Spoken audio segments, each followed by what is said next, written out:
তোমরা কি ভাবো? তোমরা একারা উনানে রান্না করো? দেখো আমরাও উনানে রান্না করি। গ্রামের বাড়ি বস তো। কি রান্না হচ্ছে গো বাবুর বাড়ি? বাবা কি ধোঁয়া গো! ও ম্যাডাম, কি রান্না হচ্ছে গো? আলু ভাজা, ডাল, মাংস, চাটনি। চাটনি, পাঁপড়। ধোঁয়াটা হচ্ছে দেখেছো?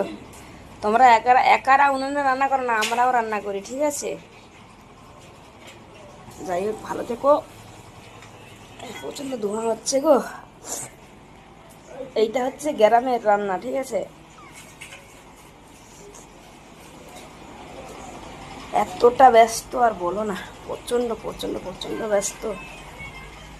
যাই হোক বন্ধুরা, ভালো থেকো, সুস্থ থেকো। আজকের মতন টাটা। মাথা ঘোরাচ্ছে আমার, কাজ হচ্ছে তো। সবাই খেয়ে গেল, এক্ষুনি সবাই খেয়ে গেল গো।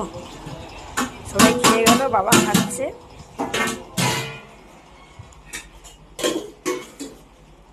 গ্রামের এরকম উনানে রান্না, ধোঁয়ায় রান্না, তবে রান্নার টেস্টটাই আলাদা। আর শহরের রান্না, গ্যাসের রান্না, তার স্বাদটা সম্পূর্ণই আলাদা। গ্রামের রান্না তোমরা খাবে? গ্রামের রান্না যদি খেতে চাও তাহলে ঝটপট চলে এসো, দেরি না করে।